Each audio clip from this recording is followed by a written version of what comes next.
안녕하세요. 오만사입니다. 오늘의 사연은 변호사가 되어 나타난 남편의 전 여친을 보더니 남편과 이혼을 요구하는 시누이란 내용입니다. 오늘의 사연 읽어드리겠습니다. 안녕하세요. 저는 결혼한 지 얼마 되지도 않아서 이혼을 했었습니다. 지금은 시간이 많이 흘러서 이렇게 글을 정리하듯이 써내려가도 괜찮았지만 그때 당시에 무척 당황했었죠. 세상이 바뀌었는데 무슨 시올드니 시짜짓이니 그런 말들은 그저 지나가는 우리 어머니, 아버지 세대들의 얘기려니 했어요. 저는 아직까지 한 번도 엄마한테서 시집살이니 고모들의 흉이란 걸 들어본 적이 없었거든요. 저희 고모들과도 할머니와도 별 문제없이 잘 지내셨습니다. 물론 고모들과는 그리 가깝게 지내는 편은 아니었습니다만 그렇다고 해서 한 번도 트러블 있다거나 불만을 하신 적이 없었어요. 전 남편과는 오랜 연애를 한 후에 결혼을 했었어요. 남편에게는 여동생만 한 명 있었어요. 요즘 현실 남매처럼 오빠한테 함부로 기어오르며 투닥거리는 여동생이었죠. 연애 때도 여동생과 밥 한 끼 한번 먹자고 해도 반대를 해서 얼굴 한번 못 본 채 예비시댁에 인사를 드리러 간 날 처음 본 저에게 한 첫마디가 "어머, 사진빨을 잘 봤나 봐요" 라고 하더라고요. 실물이 기대했던 것보단 영 아니다란 말처럼 들리더군요. 초면인데 좀 거슬렸어요. 그래서 제가 "사진보다 실물이 더 예쁘시네요" 라고 해주었었죠. 그랬더니 하는 말이 "네, 저는 사진빨을 못 받는 편이라서 실물이 더 낫다고들 해요" 라고 하더라고요. 예비 시누이 될 사람의 거만함이 하늘을 찌를 듯 했었죠. 행여라도 예비 시누이가 실수를 할까 봐서 예비 시모가 조용히 하라고 얌전히 있으라고 주의를 주더군요.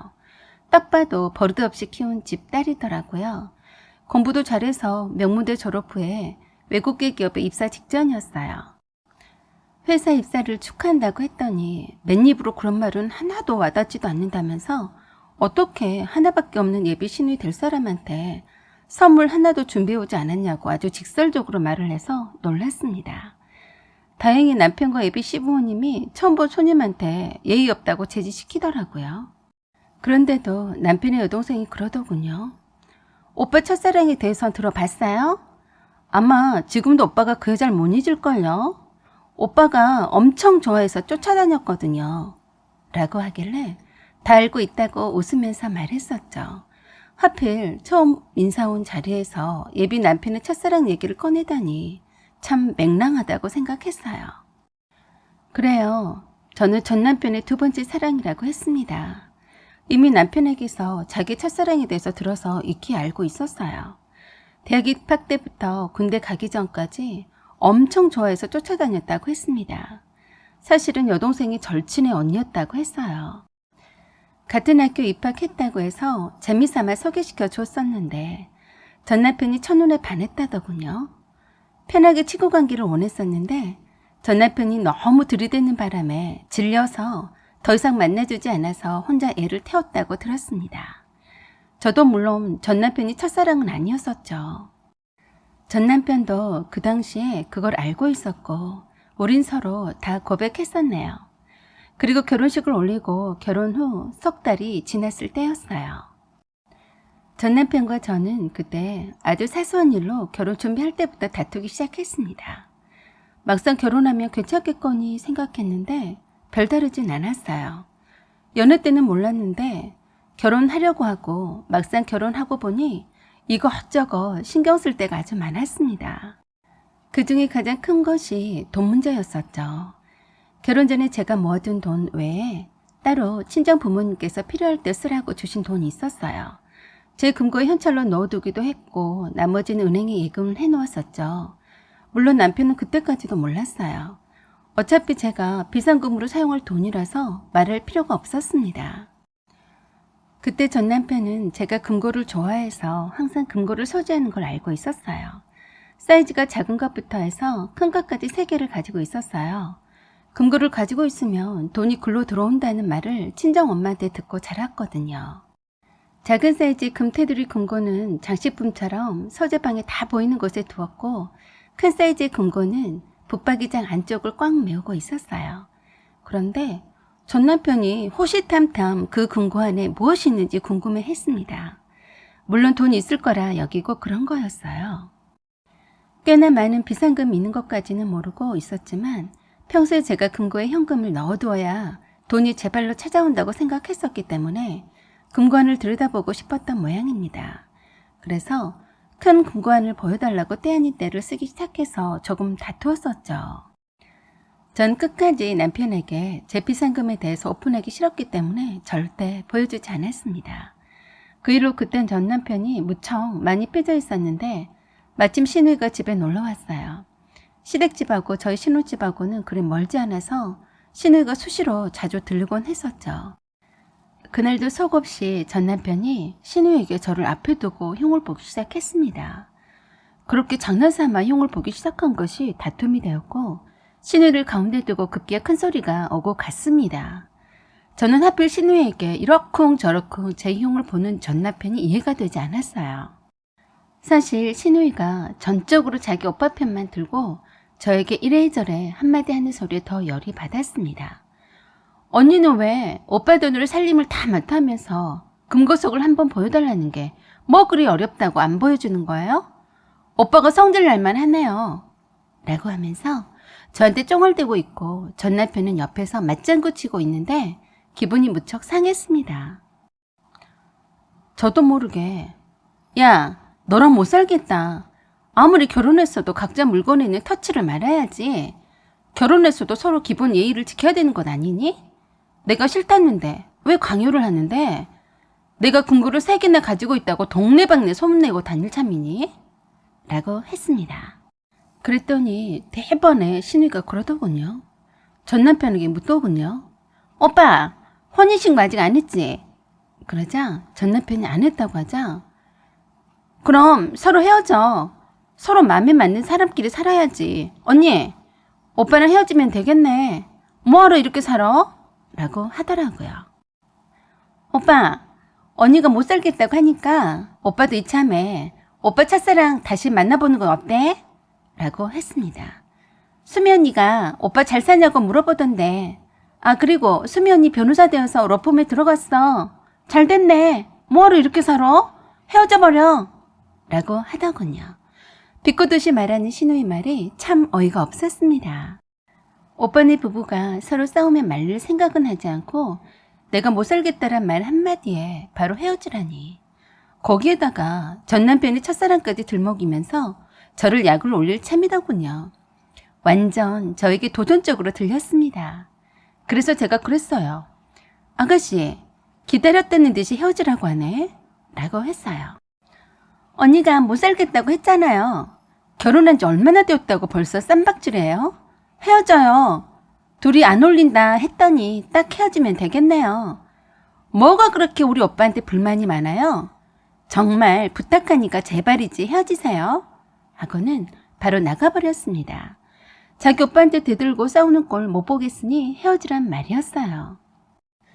그런 시누이 말에 전 남편은 자기 동생이 틀린 말 한마디 하지 않았다고 거두는 통에 저는 완전 화가 났습니다.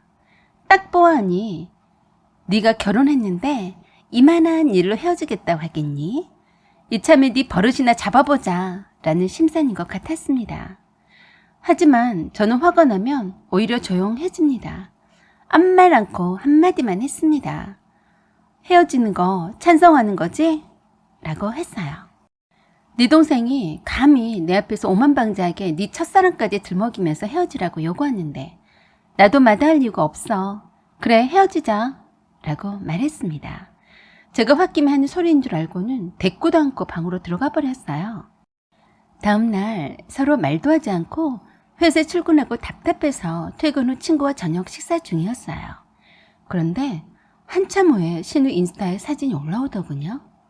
거기는 오빠의 첫사랑이란 말과 함께 아주 예쁜 여자랑 소갈비 먹는 모습을 찍어서 여러 장 올렸더라고요. 저 보란 듯이 일부러 그런 것처럼 보였는데 솔직히 화도 나지 않았습니다. 그 다음 날엔 전 남편이 장미꽃 한아름을 안겨주는 샷을 찍어서 올렸고 전 남편의 첫사랑이랑 둘이서만 다정하게 찍은 사진을 계속 올리더라고요. 이쯤 되면 신우와 전 남편의 의도적인 거라고 밖에 볼 수 없었죠. 완전 소외된 느낌이었고 더욱더 이혼을 결심하게끔 되었어요. 그 뒤로도 3일 연속해서 셋이서 만난 모습을 기가 막힌 샷으로 찍어서 올리더군요. 그동안 얼굴 마주치지 않으려고 했고 한마디 대화도 하지 않았습니다. 인스타에 또 오빠가 첫사랑과 다시 만나서 행복했으면 좋겠어요 라고 연이어서 사진이 올라왔습니다. 그 사진 속의 전 남편은 첫사랑을 만나서 참 행복해 보였습니다.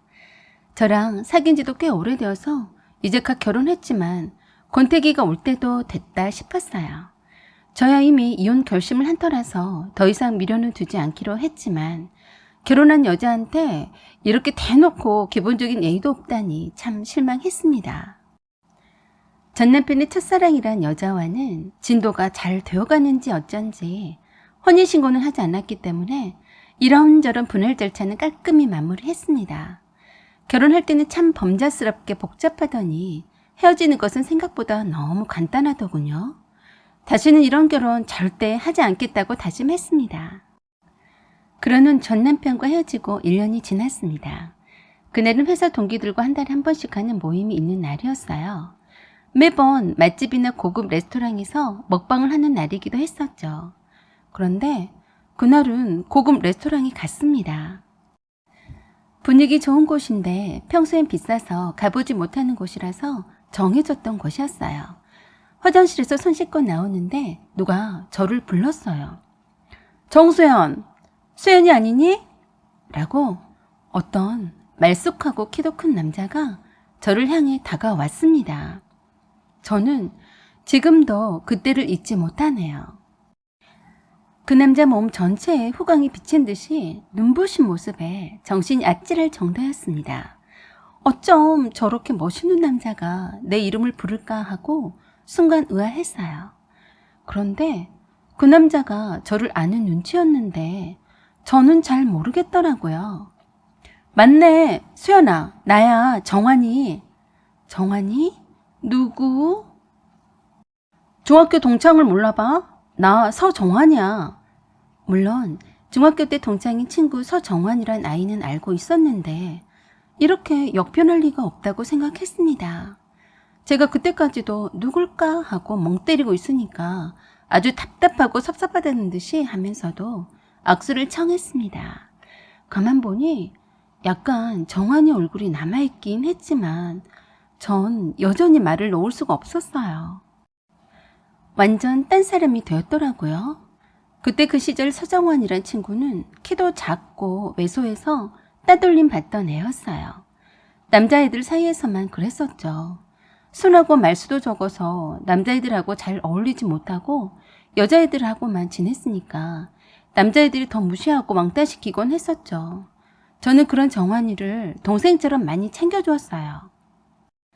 머리는 좋아서 공부는 곧잘 했습니다. 그리고는 학년이 바뀌고는 그 뒤로는 본 적이 없었는데 이렇게 키도 크고 잘생긴 훈남으로 잘 자랐다니 믿기지가 않았어요. 정말 서정환이가 맞니? 이름도 기억이 잘 안 나는데요? 라고 했더니 호탕하게 웃으면서 정말 반갑다고 했습니다. 정환이가 여자랑 데이트하러 왔다고 하면서 먼저 보낼 테니 잠깐 보자고 했습니다. 그렇게 해서 정환이와 난 그날 저녁에 몇 시간째 서로 어떻게 지냈는지 얘기하느라 시간 가는 줄 몰랐습니다. 저도 너무 반갑고 신기했었죠. 정환이는 제가 하나도 안 변했다고 했습니다. 지나가는 모습을 한 번만 보고도 바로 알아봤다고 하더군요. 한 번씩 생각나고 어찌 지내나 궁금했었다고 했습니다. 고등학교에 간 뒤로 키가 급격히 자랐고 체격도 많이 좋아져서 자신감을 많이 갖게 되었고 지금은 누구나 다 알만한 꿈의 직장인 그곳에 다니고 있다고 했습니다. 탑 연봉을 자랑하는 직장에다 훈남에다 여자들이 줄줄 따르겠더라고요. 물론 현재 사귀고 있는 아가씨가 있다고 하더군요. 그럼 그렇지. 그 아가씨는 이런 남자를 만났으니 땡 잡은 거였죠. 동창회도 나갔었지만 제가 보이지 않더라고 했어요. 그리고 동창회에서 대충 제가 결혼한 것도 알았고 이혼한 소식도 들었다고 했습니다. 한 번씩 생각나서 연락처를 알아보고 연락해볼까도 생각했었는데 너무 오랜만이라서 망설여졌다고 했어요. 그날 이후부터 우린 예전의 친구처럼 정말 편하게 속마음도 다 털어놓아가며 대화를 했습니다. 제가 이혼한 스토리도 다 얘기해줬어요. 친구들한테도 다 털어놓지 못한 얘기를 정환이한테는 마음 편히 털어놓았습니다. 왜 그런지 아무런 색안경 끼지 않고 있는 그대로의 내 모습을 보여줄 것만 같았기 때문이었어요. 정말 친구처럼 정환이랑 매일 톡도 하고 통화도 하고 그랬어요. 어느 날 정환이가 자기 약혼녀를 소개시켜 준다고 하더군요. 저는 약혼녀가 아무리 친구라도 여자라서 싫어할 거라면서 마다했었는데 같은 여자끼리니 한번 보고 어떤지 말해달라고 했습니다. 정환이 말에는 거절을 못하겠더군요. 정환이가 좋아하는 여자는 얼마나 멋진 여자일까 하고 궁금도 했습니다. 복받은 여자라고 생각했었죠. 주말이라서 교회로 나갈 거라면서 저를 데리러 왔습니다. 정환이 여자친구는 자주 간 곳이라서 자차로 잘 찾아올 거라면서 걱정 말라고 하더군요. 어떤 여자일까? 상상대로 아름다운 여자겠지? 싶었습니다. 공기 좋고 근처에 호수가 있는 한옥 카페였어요. 가는 도중에 먼저 도착해서 기다리고 있다는 연락이 왔더군요.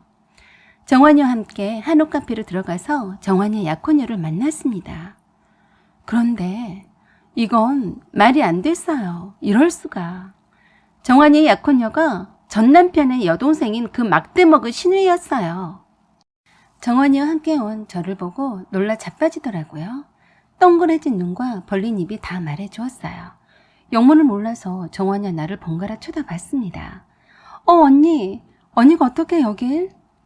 말도 잊지 못하고 당황해 하더군요. 저도 무척 놀라서 정환이를 쳐다봤었죠. 설마 이 여자가? 아니겠지? 정말이지 그럴 리 없다고 생각했습니다. 정환이의 약혼녀인 전 남편의 여동생을 보는 순간 제가 더 놀라지 않을 수 없었죠. 물론 전 남편의 여동생도 놀라는 건 마찬가지였습니다. 그러자 정환이가 말했습니다. 맞아. 너 전 남편의 여동생이었지? 미리 말해주면 안 온다고 할까 봐서 말하지 않았어. 미안해. 서로 잘 아는 사이니까 편하게 얘기하자 라고 했습니다. 순간 기분이 참 더럽더군요. 하필 정환이 약혼녀가 그 얄미운 전 신우이라뇨. 그리고 정환이의 약혼녀가 전 남편의 여동생인 줄 알고 있었다니 이게 무슨 말인가 하고 의아했었네요. 놀란 저를 자리에 앉히고는 정환이가 차분할 때 얘기해주겠느라고 했습니다. 저는 완전 얼굴이 굳어져서 말도 나오지 않았습니다. 역시 머리 좋은 약삭 바른 전 신우이는 청초하고 막티 맑은 이슬만 먹고 자랐을 법한 모습으로 둔갑하고 정환이의 마음을 사로잡은 것 같았습니다. 완전 딴 여자처럼 행세하는데 구역질 나는 줄 알았습니다. 말투나 표정 그리고 눈웃음까지 어쩜 저리도 간사할 수 있을까 싶었네요. 처음엔 왜 정환이랑 내가 함께 오는지 의아해하더니 정환이가 소개시켜주고 싶다던 그 친구인 줄을 깨닫고는 천연덕스럽게 대하더군요. 언니 오랜만이야. 여기서 이렇게 만나게 될 줄은 몰랐네 라고 했어요. 저는 정환이를 쳐다보고 이 여자가 네가 말한 약혼녀가 맞냐고 다시 되물었었죠. 그렇다고 하길래 참 실망스러웠습니다. 하필 이 여우 같은 애를 만났다니. 제가 안색이 좋지 않자 전 남편의 여동생이 저에게 언니 하면서 방석을 깔고 앉으라면서 상냥하게 말하더군요. 저는 한마디 말도 하지 않고 그냥 자리 박차고 나오고 싶었지만 정환이를 생각해서 꼭 참고 아무 말도 없이 그냥 있었어요. 전 남편의 여동생인 정환이 약혼녀는 저에게 그동안 어찌 지냈냐면서 궁금했었다면서 맘에도 없는 말을 짓거렸습니다. 그런 저를 쳐다보던 정환이가 저에게 그러더군요. 수연아, 이 자리가 불편하면 불편하다고 말을 해도 돼. 그리고 제 손을 잡았습니다. 그리고 전 남편의 여동생에게 똑바로 쳐다보고 말을 했습니다. 그동안 왜 만나주지 않냐고 했었지? 수연이랑 만나느라 너 만날 시간이 없었어. 그동안 잘 생각해봤었는데 너랑은 결혼하지 않기로 맘먹었다. 너에 대해서는 알 만큼 알고 있으니까 구질구질하게 달라붙지 마라. 부탁할게. 라고 했습니다. 얼굴에 새하얗게 질린 전 남편의 여동생을 보니 참 안 됐다란 생각이 들면서도 정환이가 이런 애랑 인연을 끊는 것을 참 잘했다고 칭찬해주고 싶었습니다. 그리고 정환이가 제 손을 잡고 저를 데리고 바로 나왔습니다. 저는 정환이에게 참 잘했다고 말해주었고 얼마든지 좋은 여자를 만날 수 있는데 저런 여자는 절대 안 된다고 했습니다. 그랬더니 저 때문에 저 여자의 본질을 알게 되었고 그래서 파혼했으니 책임지라고 하더라고요. 사실 정환이는 저를 만나기 전까지는 약혼녀의 겉모습만 보고 마음이 끌렸다고 했습니다. 제가 정환이에게 한 이혼 스토리를 들으면서 약혼녀가 하필 저의 전남편의 여동생인 것을 알게 되었고 그동안의 모습이 위장된 모습이었을 뿐이고 본 모습이 아니었다는 걸 알게 되어서 마음이 멀어졌다고 했습니다. 그래서 연락도 잘 하지 않고 있었더니 귀찮게 만나자고 연락하는 바람에 작정을 하고 파혼 선언한 거라고 했습니다. 그리고 저에게 정식으로 교제를 하고 싶다고 했습니다.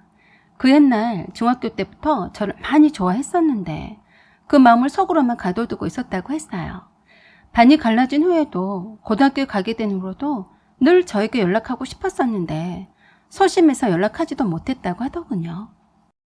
저는 전남편의 여동생 앞에서 제 손잡고 나올 때만 해도 믿지 않았어요.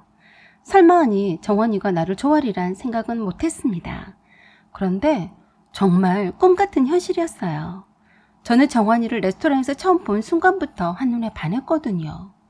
그 옛날 정환이는 단순히 친구였지만 지금 내 앞에 있는 정환이는 내겐 특별한 사람이었습니다. 저는 그의 그런 진실한 마음에 감동을 했습니다. 그렇게 해서 그때부터 저와 정환이는 연인이 되었어요.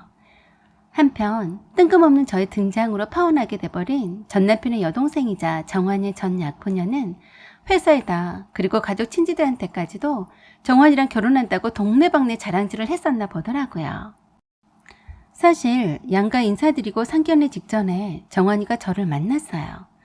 저를 만난 후로 저의 이혼의 결정적인 실마리를 제공했던 전 약혼녀에 대해서 나름 다른 각도에서 알아본 모양이었어요.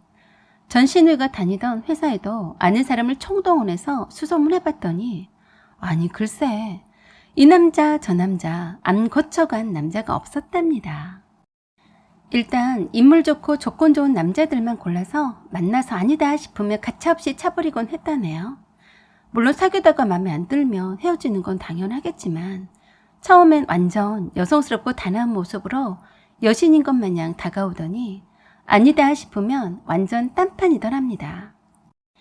자유연애주의자라서 아무 남자하고도 여행을 며칠씩이나 다녀오고도 바로 쿨하게 헤어지기도 하고 그랬었다네요. 전혀 뜻밖의 모습을 알고 나서 파혼을 결심했다고 했습니다. 참 다행한 일이었죠. 정환이 같은 좋은 남자가 그런 여자를 만나서 결혼했다면 얼마나 불행했을지 뻔합니다. 제 앞에서 파혼선언 당한 이후로 전 남편의 여동생은 끊임없이 메시지와 전화를 해대더군요. 어떤 대꾸도 하지 않자 회사까지 쫓아왔습니다. 정환이한테서 물러서라고 난리더라고요. 자기는 정환이 없으면 못 산다나 어쩐다나 하면서 제발 부탁이니 정환이랑 결혼하게 해달라고 했습니다. 그래서 제가 그랬네요. 내가 미쳤니? 내 친구 정환이가 너 같은 애랑 사귄다면 당장 쌍수 들고 말릴 판에 내가 미쳤다고 너랑 정환이랑 이어주게 하겠니? 너 참 염치도 없는 애다. 네 오빠랑 이혼하라며 네 오빠 첫사랑을 갖다 붙여주더니 이제 와서 나한테 그런 부탁을 하니? 정신이 온전치 않네 라고 했어요. 그랬더니 그러더군요. 지금 오빠는 수면이랑 헤어져서 혼자야. 오빠가 많이 후회하고 있어. 언니가 오빠를 다시 만나주면 안 될까? 내가 이렇게 필게. 정환 씨는 내가 만났던 다른 남자들과는 달라. 언니는 이혼 여자나 정환 씨 집에서도 좋아하지 않을 거야 라고 했습니다. 그래서 제가 어이없어서 충고 한마디 해주었습니다. 다른 여자는 몰라도 걸레 같은 너는 절대 안 되지. 이 남자 저 남자 한둘이 아니더만. 정환이도 알고 있던데. 더 이상 내 회사에 찾아오지 마라. 한 번만 더 찾아오면 너네 회사에 소문내서 얼굴도 못 들게 해버릴 테니까 라고 했더니 기겁을 했습니다. 주위에 창피한 줄도 모르고 무릎 꿇고 빌면서 용서해달라고 하고 사정을 하더군요. 그동안 결혼까지 하고 싶다던 남자는 없었는데 정환 씨를 만난 후론 꼭 이 남자 아니면 안 된다고 생각했다며 정말 사랑하는 사람이니 한 번만 용서해주고 정환이한테서 물러나 달라고 애원을 했습니다. 정말 기가 막히고 어이없었어요. 저는 더 이상 대꾸하지 않고 그 뒤로도 회사로 찾아왔지만 만나주지 않았습니다. 그랬더니 이번엔 감히 전 남편이 집으로 저를 찾아왔더군요. 저 앞에서 무릎 꿇고 빌었습니다. 그리고 자기 여동생을 살려달라고 사정을 했어요. 걔는 그 남자가 아니면 안 된다면서 사정을 했습니다. 그래서 제가 그랬네요. 네 동생이 죽건 말건 상관할 바가 아니야. 그리고 네 동생이 그렇게 된 건 내가 그렇게 만든 게 아니고 네 동생이 파혼당할 짓들을 하고 다녔던 건데 왜 내 탓을 하니? 나도 그 남자 사랑하고 있어. 내가 미쳤다고 내가 사랑하는 남자를 물건처럼 다른 여자에게 주니? 정신 차려라 라고 했습니다. 그리고 너도 그래. 너도 네 첫사랑이 소중해서 결혼한 지 얼마 되지도 않았는데 자기 신부 나 몰라라 하고 만나고 다녔잖아. 그것도 네 여동생이 부추겼잖아. 그때 일은 하나도 기억이 없나 보네. 재수없으니 얼른 돌아가라 라고 했더니 아무 말 못하고 있다가 그냥 갔습니다. 전 남편은 변호사가 되어 돌아온 첫사랑인 그 여자한테 혹해서 행여나 저와 이혼하면 그 여자와 어떻게 해볼 참이었는데 전 남편의 첫사랑이었던 그 여자도 여동생이 친구 언니란 사실을 잊은 것 같았네요. 유유상종끼리 친구라고 했던가요? 좀 재미있어서 한때 어울리고 놀아주다가 뻥 차버렸던 거죠. 자기 여동생처럼 말이죠. 지저없는 전 남편을 그 여자가 100번 잘 찾다고 역시 똑똑한 여자라고 칭찬해주고 싶었습니다. 전 남편은 이마에다 이 남자는 결혼에 결격 사유가 있는 남자이니 주의바람이라고 써붙이고 광고하고 싶을 정도네요.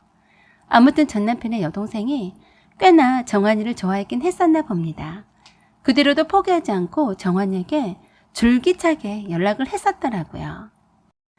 정환이는 완전 질색해버렸는데 어느 날 전 남편의 여동생은 회사에 괴 소문이 돌았다네요. 그동안의 전 남편 여동생 행적들이 수면 위로 올라왔던 거죠. 그동안 사귀었던 남자들 중에서 한 명이 악의적으로 소문을 퍼뜨렸나 보더라고요. 전 남편의 여동생 성격에 사실이 아니면 맞서서 대처했을 텐데 사실이었는지 스스로도 감당 못하겠는지 회사를 그만두었다고 들었습니다. 저는 정환이랑 결혼까지 약속했습니다. 정환이가 빨리 결혼하자고 서두르지만 저는 연애 기간을 더 거치고 싶다고 했어요. 얼마 전에 저는 멋진 곳에서 영화에나 나올 법한 멋진 프로포즈를 받았습니다. 전 남편에게도 받지 못한 프로포즈였어요. 그때는 오래 사귀어서 그냥 결혼할 줄로만 알았지 그런 건 몰랐거든요. 저는 정환이의 프로포즈를 당연 받아줬고 감격의 눈물을 흘렸습니다. 내게도 새로운 사랑이 이렇게 찾아올 줄은 정말 예상치 못했었는데 참 감사했습니다. 행복한 만큼 주위의 사랑을 베풀면서 좋은 일 하면서 잘 살려고 합니다. 이 사랑이 영원하도록 응원해주세요. 사연은 여기까지입니다. 여러분의 생각과 의견을 댓글로 남겨주세요. 구독 꼭 눌러주시고 좋아요 그리고 알림 설정 부탁드립니다. 여기까지 시청해주셔서 감사드립니다. 항상 좋은 날 되세요. 안녕하세요. 저는 5년 동안 연애하다 결혼을 약속한 남친과 상견례를 앞두고 파혼했습니다. 남친과 캠퍼스 커플로 만나서 지금까지 아무 문제 없이 잘 지내왔습니다. 남친은 3남 중에 막내입니다. 예비 시아버지는 현직 중학교 교장 선생님이셔서 저희 부모님들도 교육자 집안이라고 좋아하셨어요. 남친의 큰형도 중학교 교사이고 둘째 형은 영화 감독이라고 했습니다. 저희 아버지는 회사 퇴직하시고 주식이나 부동산 투자 사업을 하시고 계세요. 저는 워낙 아버지를 많이 닮아서 경제관념이 남들보다 투철한 편입니다. 일찍부터 주식에 관해서도 공부했고 부동산에도 관심이 많았어요. 졸업하자마자 용케 농협에 취업했습니다. 농협에 취업하고 투자 미천인 종잣돈을 열심히 모았습니다. 3년 동안 꽤 많은 돈을 모아서 아버지가 추천하는 한강변의 아파트를 운 좋게 경매로 살 수 있었습니다. 아버지가 부족한 돈은 결혼자금 몫으로 대신 대주셨고요. 대출받은 원금과 이자도 아버지가 입금해 주시고 있습니다. 제 명의로 된 아파트가 한강변에 위치한 전망 좋은 곳이라서 전세도 좋은 가격에 잘 나갔고요. 위치가 워낙 좋은 곳이라 주변 시세는 계속 오름세여서 사기를 참 잘했다는 생각이 들었습니다. 남친은 취업한 지 1년도 안 되었습니다. 그것도 조그만 중소기업 공장에서 사무직으로 취업했어요. 그래서 모아놓은 돈은 별로 없어요. 취업이 잘 안 되어서 제가 눈을 낮춰서 중소기업 쪽으로 지원해보라고 해서 취업하게 된 거였네요. 남친과 저는 오픈마인 되어서 서로 모든 것을 공유한다는 주의였습니다. 제가 은행에 다니고 있으니 남친 첫 월급 타자마자 농협에 적금 개설 텄고요. 월급이 얼마인지도 다 압니다. 남친에게 체크카드 하나, 신용카드 한 개만 만들어 쓰게 했고요. 남친 월급의 90% 이상을 은행에 묶어두었습니다. 목돈을 모으기 전까지 차도 사지도 못하게 했습니다. 물론 저는 자가운전하고 있습니다. 데이트할 때 내 차로 다니고 있어요. 남친과 저는 대화가 잘 통하고 서로 편해서 결혼하면 잘 살 거라 믿어 의심치 않았고요. 저희 아버지도 마음에 들어 하십니다. 그런데 제가 남친 입단속을 시키지 않았네요. 그게 실수였다고 지금도 생각하고 있습니다.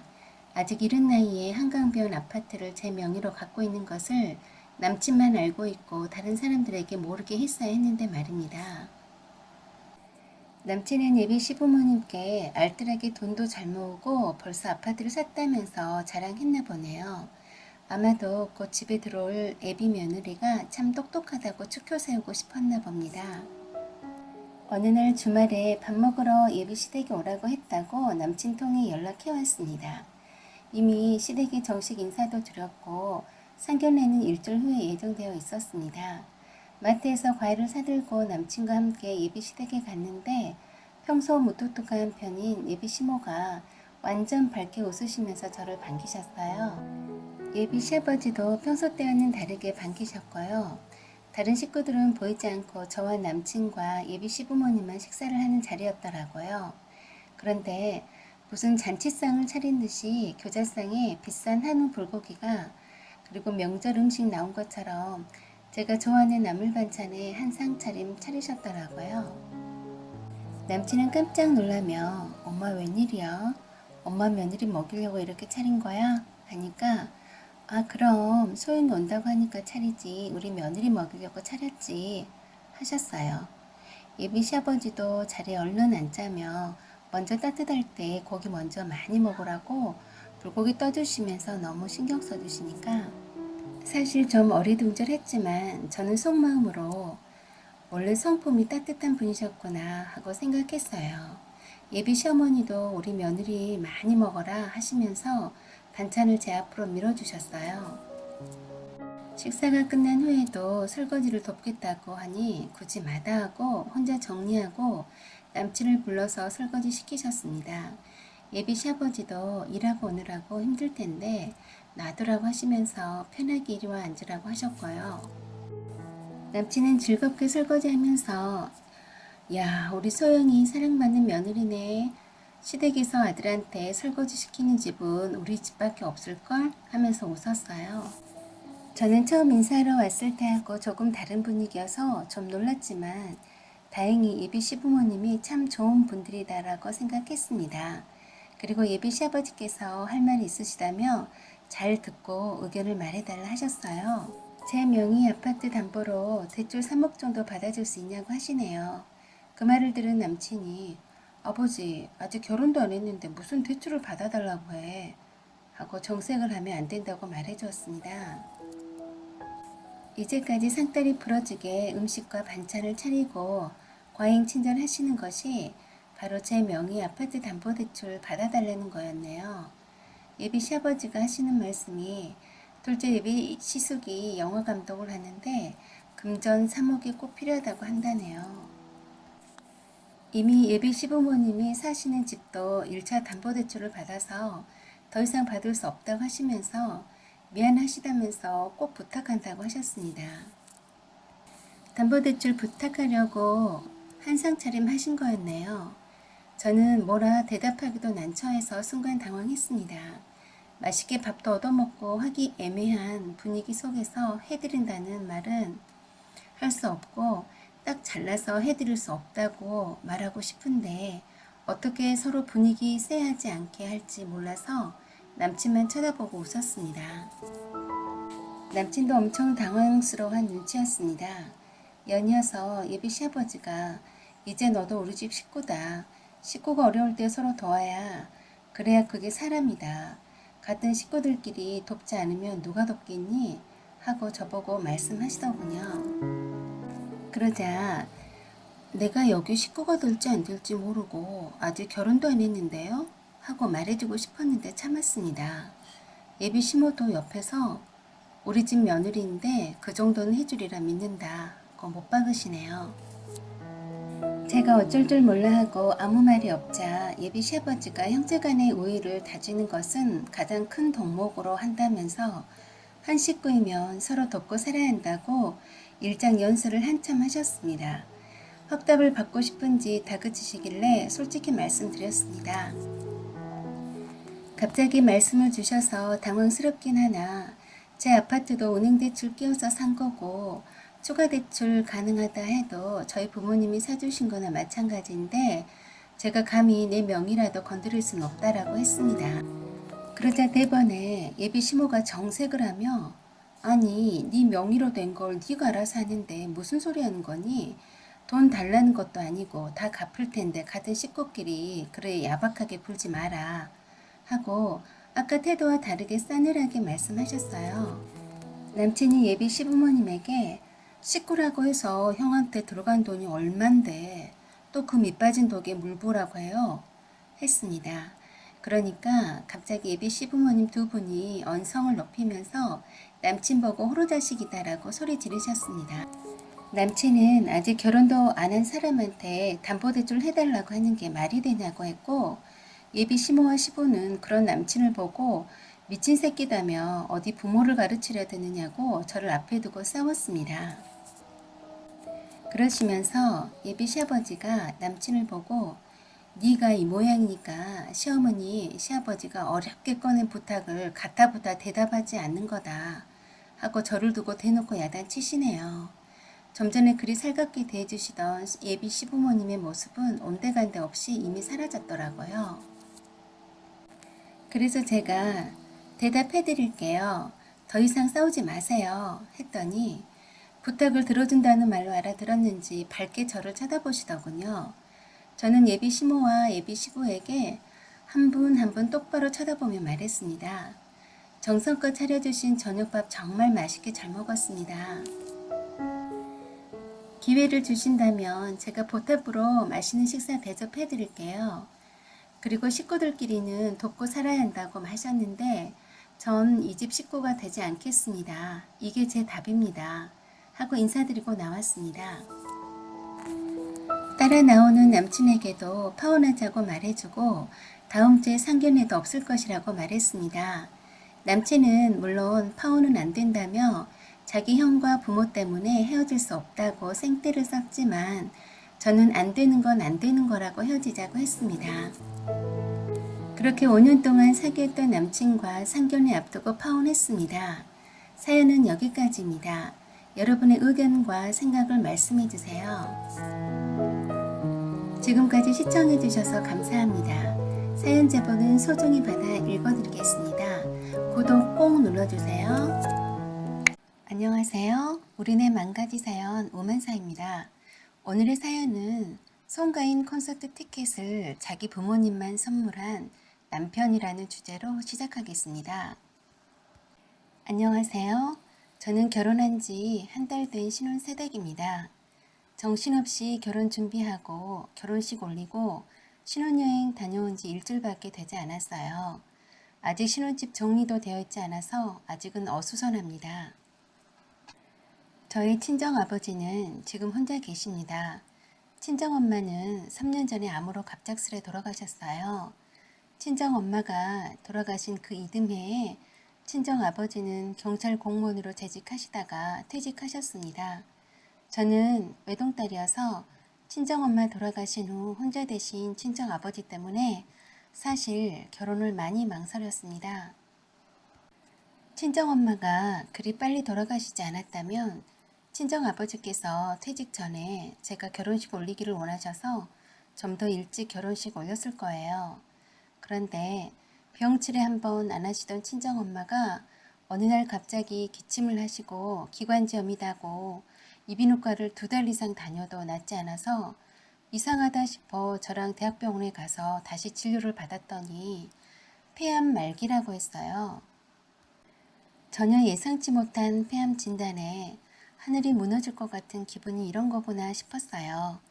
믿을 수 없어서 다른 종합병원에 가서 재차 정밀검사 받기까지 했는데 역시나 같은 진단 결과였습니다. 친정엄마가 쉰 목소리 한 지 꽤 되었는데 원래 목소리가 그러시려니 별 대수롭지 않게 생각했던 게 얼마나 후회스럽던지요. 당시 지금의 남편과 결혼 이야기가 오고 가고 할 때였습니다. 당시 상견례를 앞두고 있었는데 친정엄마는 결혼식을 서두르자고 하셨지만 제가 그럴 수 없다고 했는데 친정엄마 고집대로 엄마 아픈 몸으로 상견례에 나오셨어요.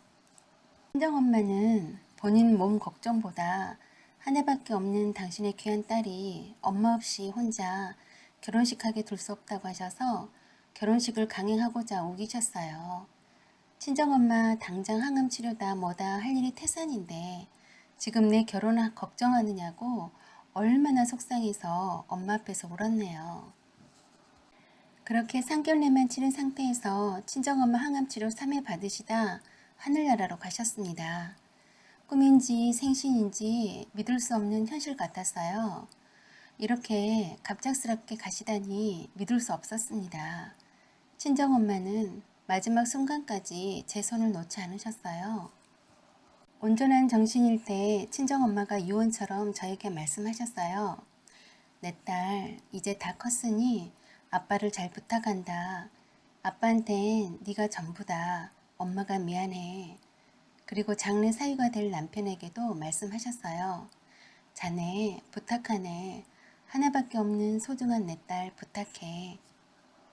그때는 그렇게 말하는 엄마가 어찌나 야속하던지 저는 그런 소리 하지 말라며 나는 아직 엄마 애기다라고 엄마가 나 보살펴줘야 하는 애기니 그런 말 하지 말라고 하며 울부짖었습니다. 하지만 갈수록 심해지는 통증으로 엄마가 신음할 때 내가 할 수 있는 일이라곤 독한 통증주사 놔드리고 입술에 물수건 축이고 옆에서 쳐다보는 거였어요. 호스피스 병동에서 피말리는 날들은 제겐 이젠 꿈이었으면 하고 현실이 아니었으면 하는 바람이었죠. 그리고 돌아가시고 장례식까지 어찌 치렀는지 모릅니다. 저는 어린애처럼 철없이 슬픔에 젖어 있었는데 친정아버지는 장례식 준비를 혼자 다 하셨고 엄마 떠나보낸 딸을 가엾어 하시고 엄마 편히 보내드리자고 하늘나라에서 고통 없이 사시게 하자며 저를 위로하셨어요. 친정엄마 장례식 끝나고 집에 오니 엄마 쓰시던 물건이며 주방의 그릇이며 안경을 보면서 얼마나 울었는지 모릅니다. 그날은 친정아버지도 멍하니 거실 소파에 앉아서 아무 말씀도 하지 않으시더군요. 지금의 남편이 계속 친정아버지 옆에서 장례식 절차를 친구들을 불러서 도와주었어요. 그 때문에 친정아버지는 지금도 남편을 아들처럼 든든하다 하십니다. 친정엄마 보내고 집에 온 그날 나는 울다 지쳐서 잠이 들었다가 새벽에 깼어요. 거실에 나오니 친정아버지가 꺽꺽 우시는 소리가 들렸습니다. 한 번도 내 앞에서 울지 않던 분이 그리 서럽게 우시더라고요. 내가 슬퍼할까봐 내색도 못하고 슬픔도 참고 계시다가 우시는 걸 보니 억장이 무너지더군요. 맨날 내 앞에서 강한 척만 하셨구나 하고 생각했어요. 친정아버지가 정말 가여웠어요. 엄마가 아빠 잘 부탁한다고 하셨는데 이제 아빠한테는 저밖에 없다는 것을 깨달았습니다. 이제 불쌍한 우리 아빠는 내가 엄마 대신해서 잘 챙길 테니 하늘나라에 있는 우리 엄마 걱정하지 말라고 했습니다. 친정아버지가 방에서 몰래 우시는 걸 보고 난 후에 친정아버지가 왜 그리 불쌍해 보이는지 가슴이 아팠습니다. 힘이 하나 없어 보이고 더 늙어 보이고 더 추레하게 보이고 흰머리도 왜 그리 많아 보이는지 어깨는 왜 그래도 처져 보이는지요. 저는 이제 철부지 애기가 아니니 더 이상 엄마 잃은 슬픔에만 빠지면 안 되겠다 싶어 친정아버지 앞에서 되도록이면 슬퍼하거나 우울해하지 않으려고 노력했고 한 분 남아 계신 친정아버지를 위해서 잘 해드려야겠다고 다짐했어요.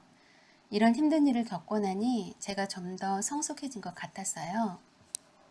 퇴근 후 지금의 남편과의 데이트도 생략하고 마트에 장을 봐서 아빠 저녁 식사 차리고 친정아버지 빨리 오시라고 전화드리면 얼마나 좋아하던지 우리 딸 최고라며 빨리 가마 하고 즐겁게 전화 받으시는 우리 아빠가 한 걸음에 달려와서 세상에 우리 딸내미가 이렇게 아빠를 위해서 저녁 밥상도 다 차리고 다 컸다고 얼마나 좋아하시던지요.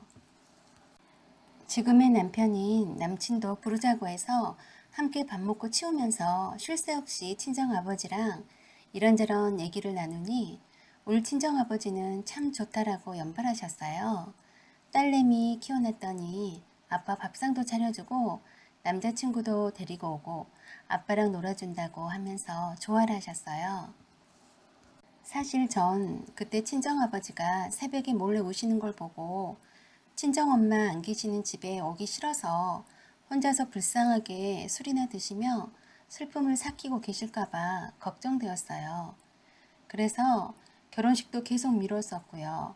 설상가상 친정아버지가 퇴직하셔서 혼자 사실 거 생각하니 결혼이 내키진 않았어요. 퇴직하신 후론 제가 회사에 출근하면 집에 혼자 계시는데 많이 신경 쓰였습니다. 살아생전 친정엄마에게 하던 것처럼 회사에서 틈만 나면 전화해서 밥 드셨는지 어디에 계신지 아빠 외롭지 않게 해드리려고 자주 전화하곤 했었어요. 다행히 친정아버지가 요새 푹 빠져 있는 게 있어요. 미스터롯의 송가인 가수한테 푹 빠져 계십니다. 저나 제 남편만 보시면 송가인 송가인 하시면서 노래 들어보라고 하고 들려주시고 노래가 어쩌면 저리 심금을 울리냐며 트로트가 이렇게 와 닿을 줄은 몰랐다시며 저만 보면 맨날 송가인 이야기만 하셔요. 송가인 팬카페인 어게인에도 가입하셨다고 하십니다. 친정아버지가 카페에 가입하시고 처음 댓글 달았다고 보여주시며 대부분의 시간을 송가인 콘서트 실황이나 송가인 노래 들으며 시간 보내세요. 저도 친정아버지 덕분에 송가인 팬이 되었고요. 남편도 친정아버지가 송가인 광팬이시니 콘서트 티켓 사드려야겠다고 하더군요. 저도 친정아버지 저를 좋아하시니 효도 티켓인 송가인 콘서트 사드려야겠다고 맘먹고 있었어요. 알다시피 송가인 콘서트 티켓이 자식이 부모님들에게 드리는 핫한 효도 상품이 되었죠. 티켓 예매하기가 쉽지 않아서 작정하고 몇 번 시도하려다 회사 업무일 때문에 그때마다 티켓팅을 번번이 놓쳤습니다. 그러한 사정을 남편도 알고 있었고요. 그런데 어제 시부모님께 전화가 왔어요. 송가인 콘서트 티켓팅에서 보내줘서 고맙다고 하십니다. 남편이 제가 시부모님께 드리려고 어렵게 예매했다고 한 모양이에요. 남편이 시부모님께 이쁨 받는 며느리 되라고 양쪽 부모님께 드리려고 예매했을 거라 생각했습니다. 그래서 친정아버지한테 전화로 물어봤어요. 김서방이 혹시 친정아버지한테 뭐 드리지 않았느냐고 하니 아니 그런 적 없다시네요. 그래서 남편에게 전화로 물어봤어요. 아직 친정아버지 못 만나서 못 드린 건 줄 알고 저도 드디어 송가인 콘서트에 보내드리게 되었구나 하고 내심 반가운 마음이었습니다. 그런데 남편에게 물으니 콘서트 티켓 2장만 예매했다네요. 친정아버지까지 생각 못했답니다. 참 어이가 없었어요. 친정아버지가 얼마나 송가인을 좋아하는 줄 알면서 자기 부모님 것만 챙긴 겁니다. 신혼여행을 다녀와서 제대로 된 선물을 못 해드린 게 마음에 걸려서 마침 부모님 세대가 송가인 콘서트에 가시는 걸 좋아하는 것 같으니 자기 부모님 거 예매해서 새 며느리가 해드린 것처럼 생색냈답니다. 아주 잘한 일인 마냥 즐거이도 말하더군요. 이래서 남의 자식 필요 없나 보네요. 우리 친정아버지가 남편을 얼마나 아들로 여기시는데 자기 부모님 것만 예매했다니 오라가 치밀었어요. 우리 친정아버지가 얼마나 성가인 광팬인 거 알면서도 자기 부모님만 챙긴 겁니다. 그래서 제가 그랬죠. 너 이제 결혼했으니 우리 아버지는 안 보인다 이거지? 우리 아빠가 얼마나 성가인을 좋아하는지 알면서 네 부모 것만 챙겨? 우리 아빠한테는 제대로 된 선물은 했니? 네가 우리 아빠한테 양주 한 병 던져준 것 말고 못했는데 우리 아빠 노후자금으로 쓰셔야 할 퇴직금 쪼개서 전세자금 보태주시고 신혼여행비 몽땅 대주셨는데 네가 네 부모만 챙긴다고? 네 부모는 뭐 해주셨니? 전세금이라도 조금 보태시기라도 했니? 왜? 네가 뭔데? 그렇잖아도 혼자 계신 우리 친정아버지를 홀대하니? 하고 말하니 남편은 뭘 그런 것 갖고 홀대하니 많이 그러냐며 다음번에 예매해 드리면 되는 거다고 별걸 다 화를 낸다고 하면 전화 끝내요. 이제 슬슬 본색이 나오나 보네요. 남편이 이런 인간인 줄은 몰랐네요. 결혼 전에 그래도 친정아버지한테 아들처럼 하더니만 깜빡 속은 친정아버지는 이런 줄도 모르고 자기 아들인 마냥 하시는데 결혼한 지 얼마나 되었다고 싹 달라지는지 정이 떨어집니다. 그래서 남편에게 말했습니다. 친정아버지에게는 나 하나뿐이라고. 엄마도 안 계시고 저리 혼자 사시는데 그리고 얼마나 성가인 광팬이신데 자기를 얼마나 아들처럼 의지하시는데 네 부모님은 두 분 다 살아계시고 자식들도 가까이 있고 우리 아버지는 하나 있는 딸마저 시집 보내고 혼자 계시는데 니는 네 부모만 챙기느냐고. 나는 내 남편이란 사람이 내 아버지도 자기 부모처럼 위해주는 남자를 원한다고. 나라도 불쌍한 우리 아버지 챙겨야겠다고. 앞으로 이럴 거면 난 너랑 못 산다고. 이런 줄 알았으면 난 너랑 결혼 안 했다고. 아직 혼인신고 안 했으니 헤어지자고 했습니다. 그러자 남편이 결혼이 장난이냐고 그리 쉽게 말하지 말라고 하자 미안하지만 결혼이 장난이 아니고 앞으로 몇십 년 동안이나 자식 낳고 살아야 하는데 신중히 생각한 거다라고 말해주고 이왕지사 살림살이는 내가 다 해온 것이니 친정아버지가 해준 전세금 돌려주고 결혼 없던 일로 하자고 했네요.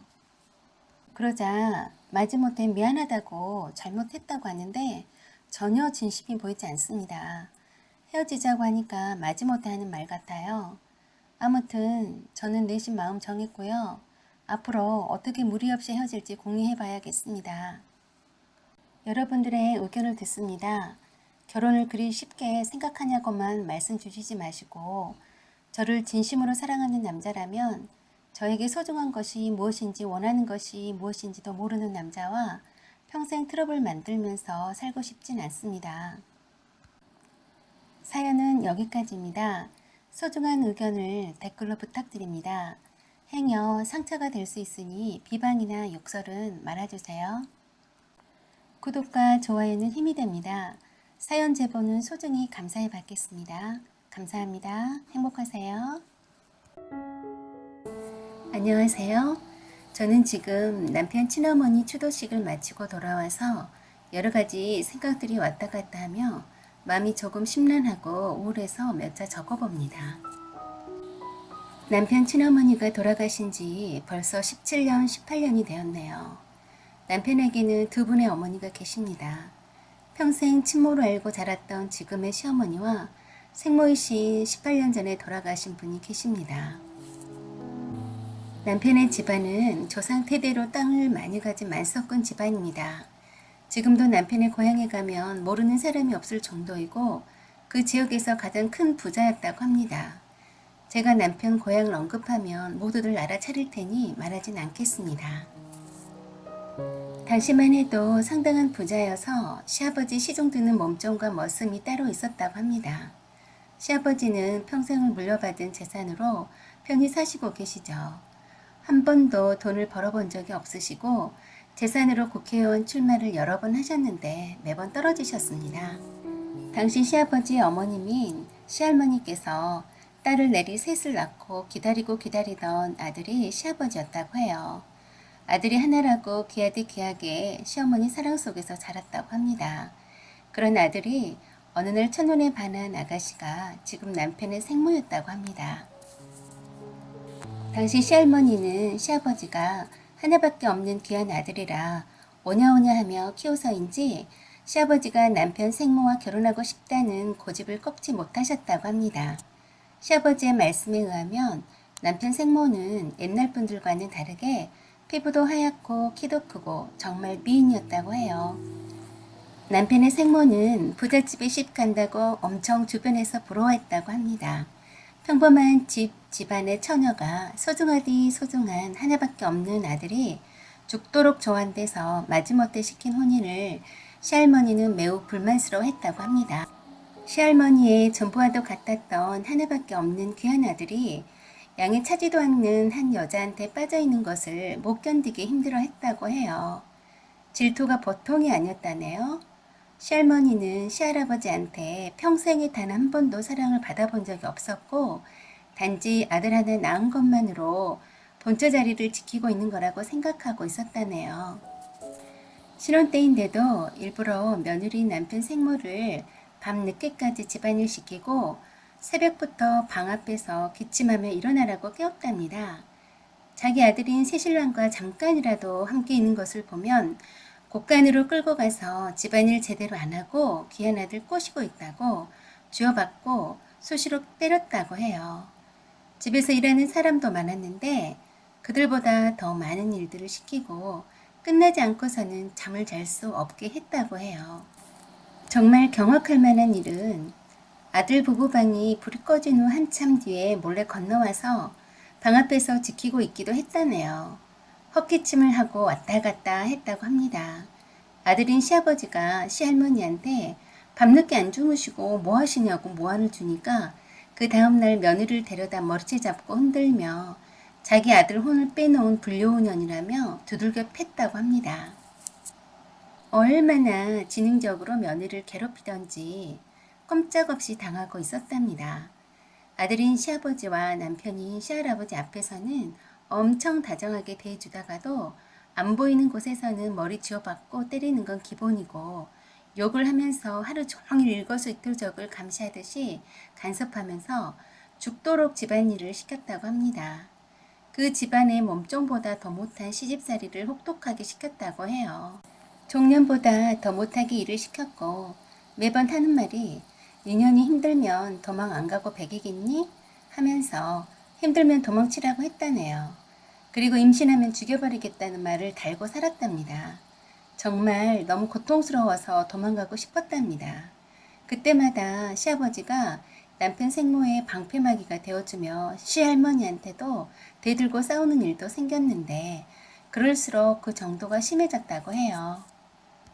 그러다가 남편 생모가 첫 임신을 하게 되자 별 이유를 다 들어 강제로 각방을 쓰게 했고 일부러 시아버지가 술집에 드나들도록 유도했다네요. 그리고 별 핑계를 다 들어서 집에서 하루 종일 아들인 시아버지 곁을 내주지 않았다고 합니다.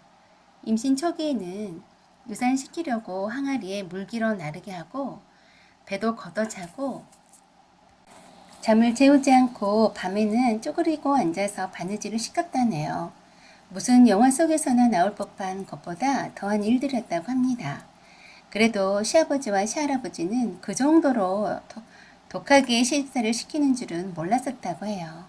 그만큼 용의주도하게 지능적으로 괴롭혔다고 합니다. 시할머니가 그렇게 둘 사이를 방해해도 첫 아이는 유산되지 않고 딸을 순산했다고 합니다. 딸을 낳았는데도 시아버지도 그렇고 특히 시할아버지의 며느리 사랑은 크셨다고 해요. 그렇게 혹독한 괴롭힘을 이겨내고 둘째인 지금의 남편을 낳았을 때는 시할머니의 질투심은 극에 달했다고 했어요.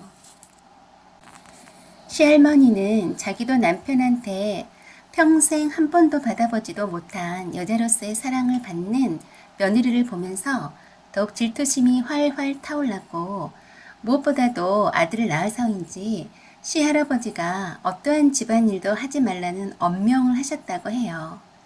귀한 손주 잘 키워야 한다는 명목으로 시어머니, 시할머니가 더 이상 시집살이 못 시키게 했답니다. 시할머니가 아무리 지능적으로 며느리 남편 친모를 시집살이를 시키고 아들네 부부를 이간질 시키려 해도 아들네 부부 사이는 여전히 좋았고 시할아버지도 대놓고 아들 낳은 며느리를 이뻐하셨다고 합니다. 그럴수록 아들인 시아버지와의 사이는 멀어져만 가는 것 같았고 시할아버지의 시할머니에 대한 무관심의 무게는 더욱 크게만 느껴지게 됐다고 하네요. 이 모든 게 다 며느리 탓이라고 생각한 시할머니는 시아버지가 보름 동안 멀리 외출을 나갔을 때 몸종들을 시켜서 집에 있는 머슴과 정분이 났다는 말을 시할아버지 귀에 들어가게 했답니다. 엄청 화가 난 시할아버지가 그게 사실인지 확인하려고 시어머니랑 함께 며느리 방을 지켜보니 머슴이 새벽에 방에서 나오는 것을 보게 되었고 시할아버지를 마주치자 머슴이 그대로 도망쳤다고 하네요. 시할머니가 종려놈들 모두에게 돈을 쥐어주고서 함께 작당을 한 거라네요. 물론 머슴놈도 시할머니한테 돈 받고 시간 맞춰서 연기를 하고 도망쳤답니다. 아무리 아니라고 해도 믿어준 사람도 없었고 바로 맨몸으로 쫓겨났다고 해요. 그렇게 억울하게 3살 된 아들과 생이별을 하게 되었다고 합니다. 그 뒤 지금의 새어머니를 친모를 만나기 전까지 생모인 줄 알고 자랐다고 해요. 남편이 시아버지한테는 그 머슴과 바람나서 집에 있는 돈을 훔쳐서 도망갔다고 했다네요. 다른 몸종들한테도 그렇게 말하도록 시켰고요. 친정 동네까지 그런 소문을 퍼뜨리게 해서 맨몸으로 쫓겨난 남편 생모는 친정집에도 가지 못하고 자살까지 하려고 했답니다. 그러다 어느 찢어지게 가난한 양반 후손이 사는 집에 할머니는 장님이고 어린애들은 5이나 되는데 주인 양반은 양반 임내하고 아무것도 안 하고 있더래요. 그 집 안주인은 사별했다는데 애들 5이 모두 굶어 죽게 생겼는데 양반이다고 애들 밥 하나 챙겨서 먹일 줄 모르더랍니다. 얼마나 기가 막히던지 애들을 굶겨 죽일 셈이냐고 호통치고 양반이 밥 먹여주는 것 아니다고 집안일도 시키고 밥도 해서 먹였다네요. 자살이고 뭐고 남편 생모가 밥해서 먹이지 않으면 애들 5과 할머니와 선비 양반이 굶어 죽게 생겨서 일단 이 사람들을 살리고 보자 했다네요. 너무 찢어지게 가난한데 젊은 선비 양반은 정말 무능하게 아무것도 안 하고 있더랍니다. 그런 무능한 모습이 너무 화가 났답니다. 그래서 그 선비 양반에게 호미를 쥐어주며 뻘에서 굴을 채취하게 하고 남편 생모가 그 채취한 굴을 시장에 내다 팔기 시작했답니다. 그렇게 해서 끼니를 해결하고 농사도 짓게 하면서 어린애들을 굶지 않게 했고 집안일을 도와주었다고 해요. 그러는 사이 시아버지는 바로 지금의 시어머니와 다시 혼인하셨고 지금의 시어머니도 똑같이 끔찍한 시집살이를 당하셨다고 합니다.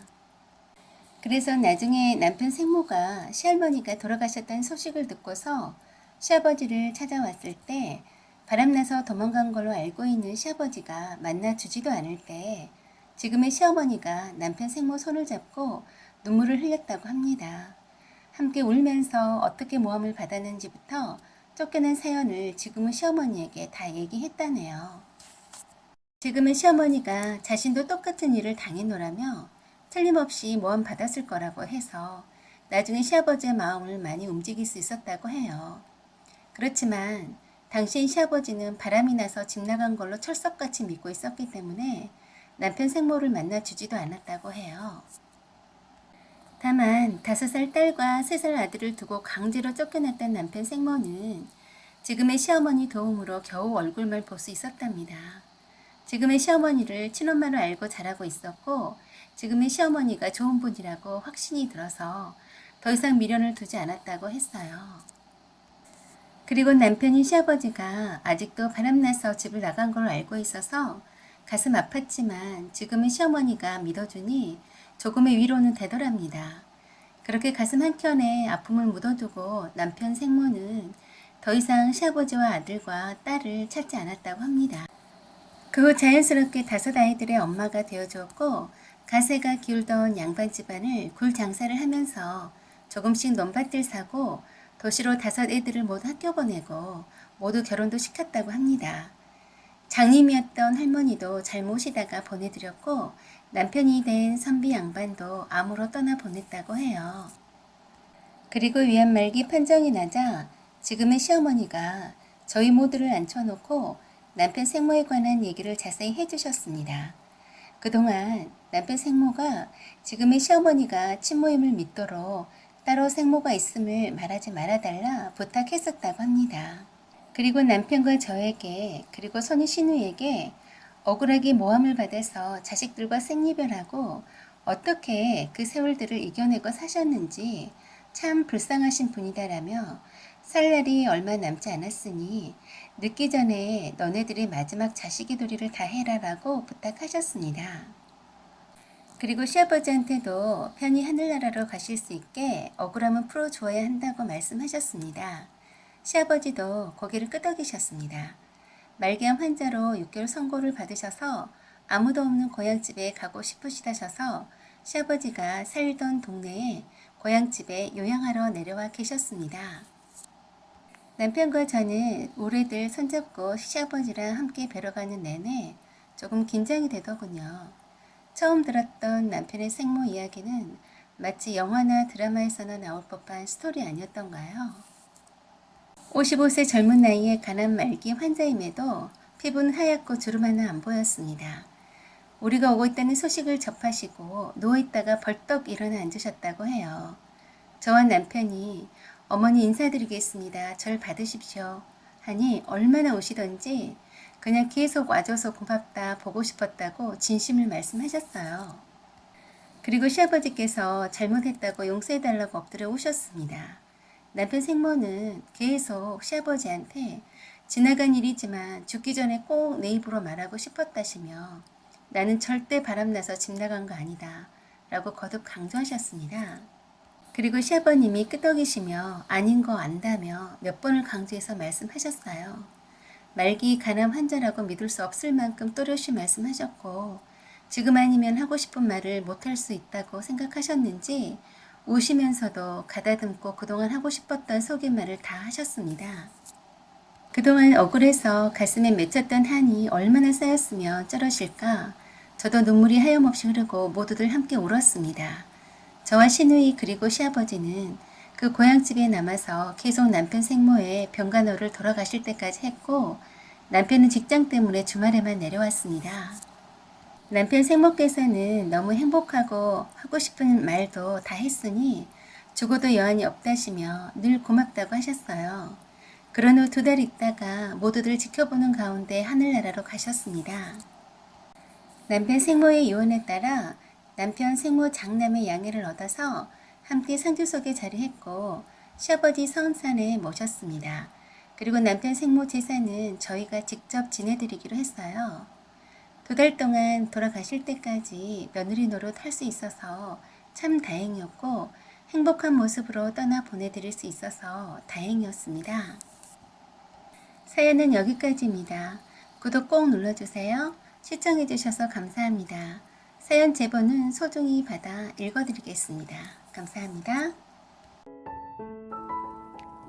안녕하세요. 저희 시어머니 때문에 열불나서 몇 자 적어봅니다.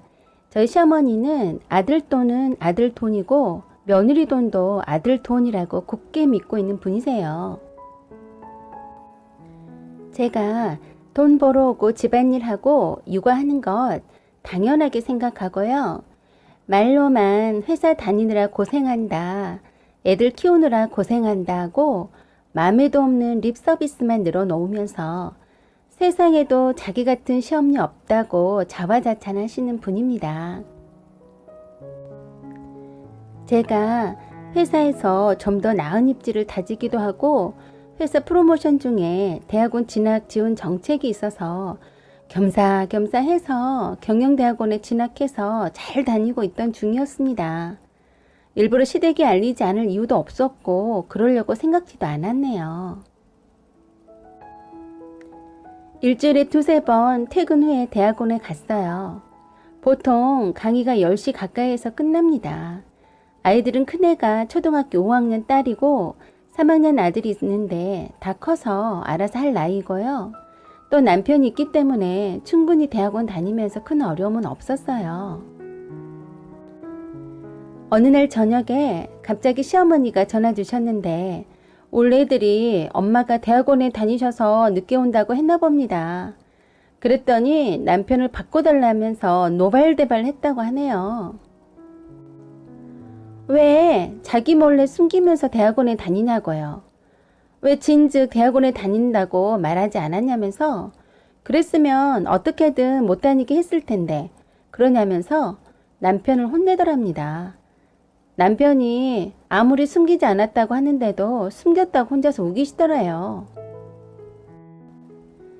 시어머니는 참 이상하신 게 제가 대학원을 몰래 다닌다고 착각을 하셨어요. 참 얼척이 없었는데 대화가 안 되는 분을 붙들고 신랑이 하기 싫었네요. 그랬더니 주말에 집에 찾아오셔서는 대학원 다니지 말라는 겁니다. 자기 아들도 안 다니는 대학원에 못하러 다니라는 거죠. 제가 쓸데없이 돈지랄 하려고 다니는 것처럼 말씀하시는 거예요. 그래서 제가 회사에서 대학원 가서 공부하는 거 권장하기도 하고 나중에 승진 때 가점도 있으니 좋은 점이 많아서 대학원에 진학했다고 저목저목하니 차분하게 말씀드렸는데도 막무가내입니다. 그래서 아들 돈 써서 학비 되나 하고 걱정하시는 것 같은데 순전 제가 번 돈으로 다니고 있으니 마음 놓으시라 했습니다. 그런데도 그런 게 아니라며 조용히 열심히 회사 일만 하면 될 것이지 돈 들어가며 대학원 다니면서 밤 늦게 오게 되고 좋은 일 하나 없다시네요. 돈 아깝다시며 지금 당장 그만 다니라고 잔소리를 해댑니다. 남편이 옆에서 보다 못해 시어머니에게 엄마, 내가 다니라고 했어.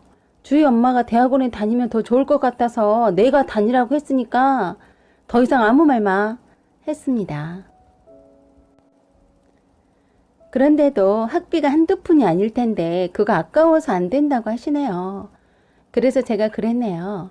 어머니, 시숙은 대학원 졸업하실 때 자랑스럽다시며 우리 온 식구들 모두 가서 축하해주고 또 어머니 친구분들한테 대학원 졸업했다고 자랑하셨잖아요. 백수 한량이 시숙님은 형님이 번 돈으로 대학원에 다니니까 되는 거고 저는 제가 번 돈으로 다녀도 아까워서 안 된다는 말씀이세요? 조금 짜증나서 말했습니다. 그리고 왜요? 제가 설마 하니 시숙님처럼 논문 통과 안 돼서 7년 동안이나 졸업 못할까 봐서요? 아니면 아들보다 학벌 좋은 며느리가 싫으신 거세요?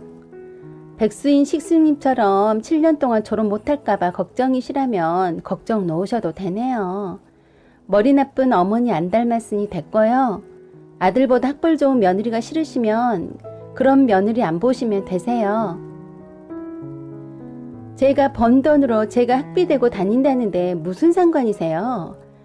하고 홧김에 쏘아 붙였습니다. 그랬더니 시애미한테 말대꾸한다고 욕하셨어요.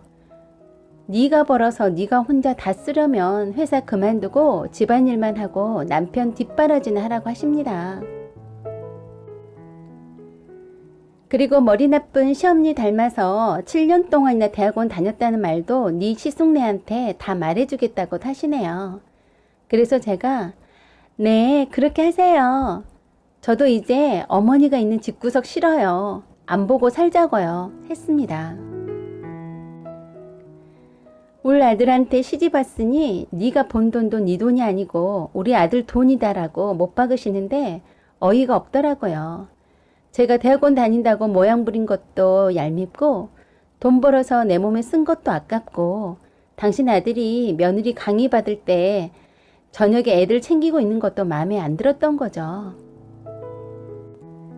그래서 어머니 저 안 보고 살면 되세요.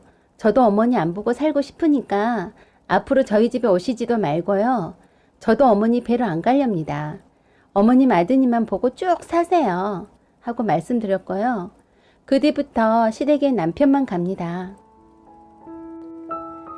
백수 한량이 시숙님은 일하기 싫어서 대학원에 진학하고서도 머리도 나빠서 논문 통과 안 되니 바쁜 남편 불러대서 논문 정리 부탁하고 어찌어찌 해서 겨우 논문이 7년 만에 통과돼서 졸업했어요. 별 자랑스럽지도 않을 졸업식에 참석하자고 시어머니가 남편과 저에게 연차를 내고서라도 졸업식에 참석하라고 해서 참석도 했습니다. 백수라서 큰동서가 학비 다 대줬고요. 시어머니는 큰아들이 백수인데도 대학원 졸업했다며 자랑스러워 했습니다. 큰동서 말 들어보니 그 흔한 장학금 한 번 안 받았고 고스란히 큰동서가 번 돈으로 학비 대줬고요. 시어머니 학비 한 번 대준 적 없었다네요. 시어머니가 어디가 돈이 있어서 그 나이에 대학원 학비 대주냐고요? 시어머니는 계좌에 적어도 현금으로 몇 억 이상 있습니다.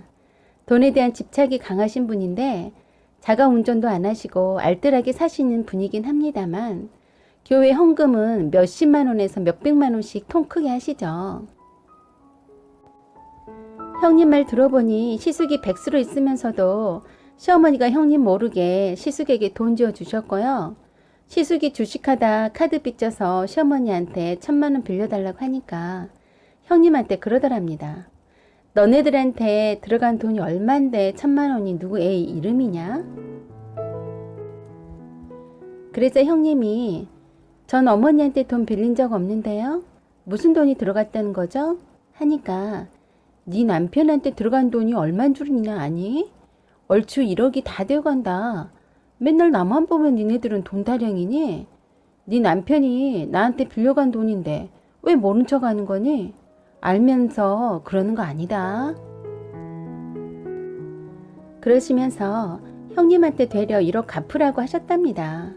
네 남편이 빌려간 돈이면 네가 빌려간 돈이나 마찬가지다면서 왜 돈 빌려가 놓고 모른 척 하냐고 윽박 지르시더랍니다.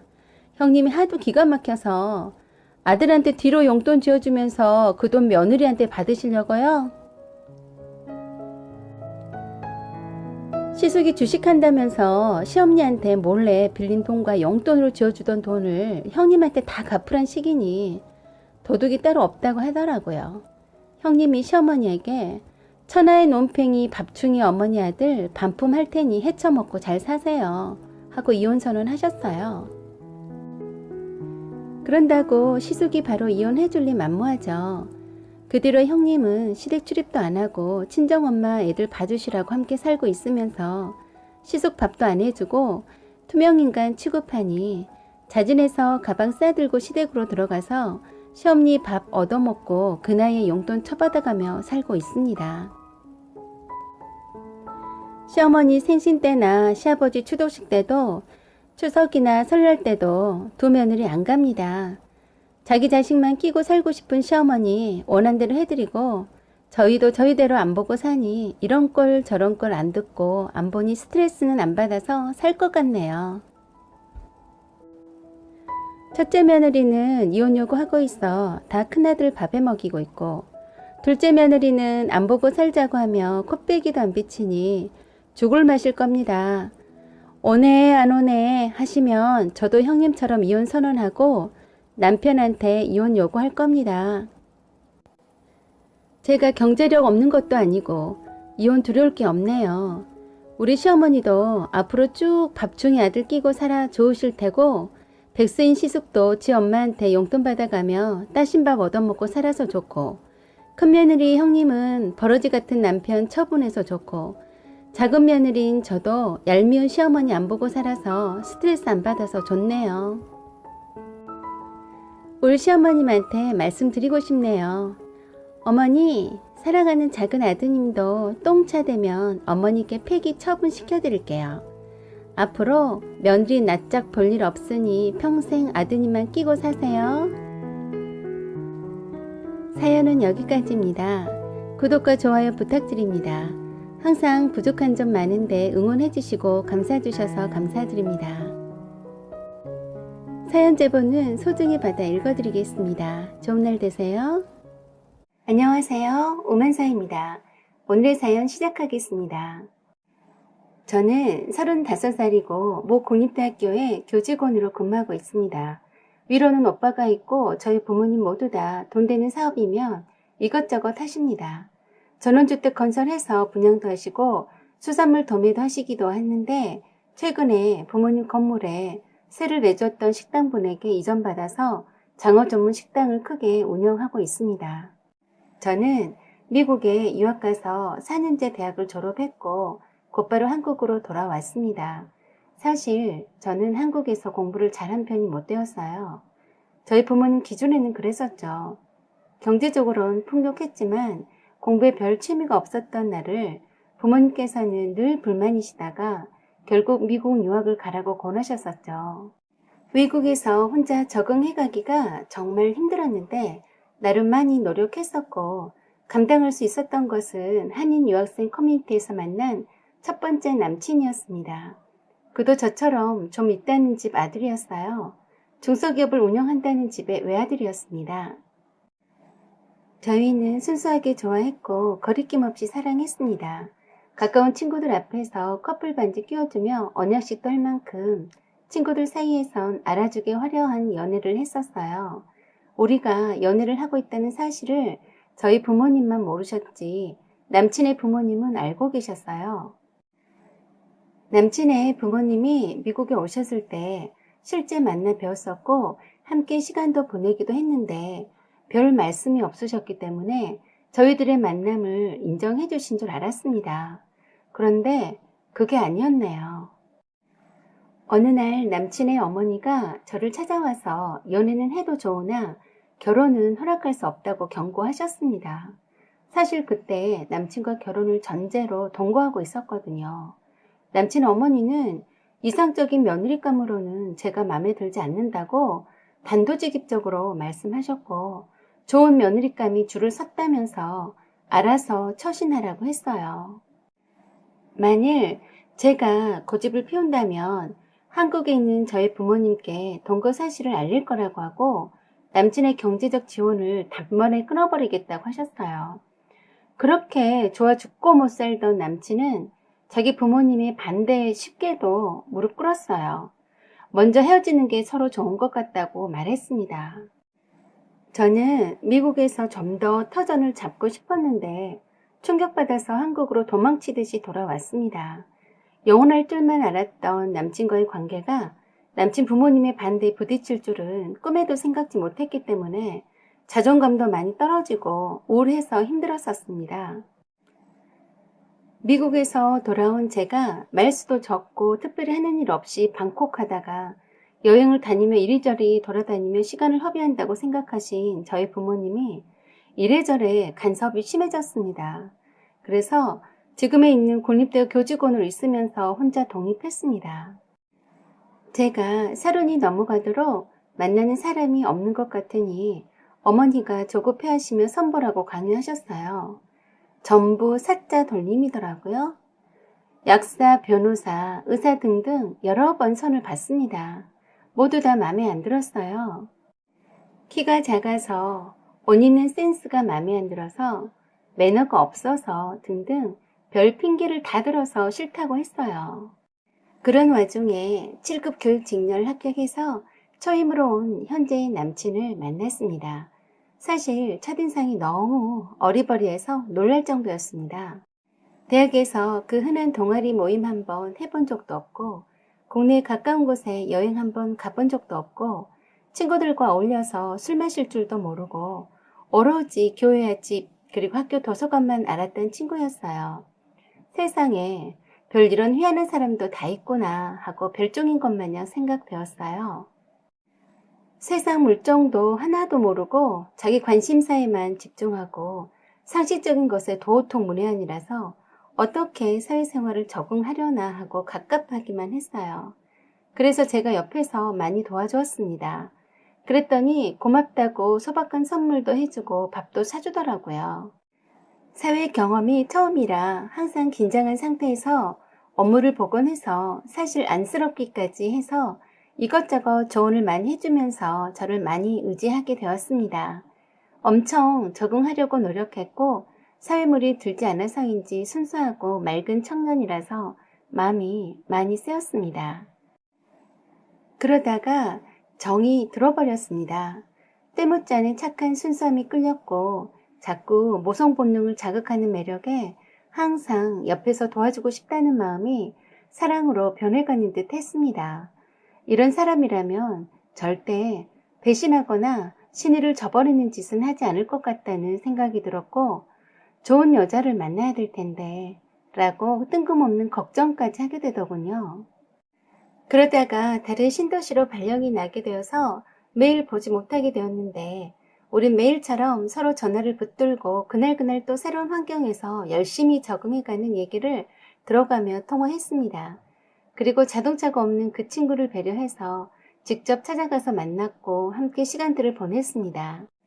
그쯤 되면 정식으로 사귀자고 할 법도 하건만 그 친구는 그런 경험이 전무해서 쏙맥같이 그런 말도 할 줄 모르는 것 같아서 그냥 제가 사귀자고 했어요. 제가 그 친구보다 5살 연상 누나입니다. 그는 오히려 얼굴 빨개지면서 그러고 싶었는데 말을 못했다면서 수줍어하기까지 했는데 저는 그 모습이 너무 귀여웠습니다. 그렇게 사귀기 시작하면서부터 여행을 한 번도 해보지 못했다던 남친을 위해서 내 차로 여기저기 함께 다녔습니다. 저도 그렇고 남친도 그렇고 너무 좋았습니다. 패션에 1도 관심 없는 듯 해서 옷도 골라주곤 했었는데 제가 코디한 대로 입고 다녔어요. 제가 운전을 많이 하지 않아서 운전이 서툴러서 항상 제가 운전도 도맡아 했습니다. 오피스텔에 집기류들도 센스 있게 사다가 디스플레이 해주었고 제가 사다 준 화장품만 바르고 다녔어요. 남친이 귀엽고 사랑스러우니 아낌없이 해주고 싶더라고요. 제가 나이가 있다 보니 먼저 결혼하자고 했습니다. 있으면 있는 대로 없으면 없는 대로 시작하자고 했었죠. 남친을 저희 부모님께로 인사시켜드렸더니 아주 마음에 들어 하셨어요. 35살은 나이인데도 연하 남친을 데려왔다고 뜻밖이라며 놀라셨습니다.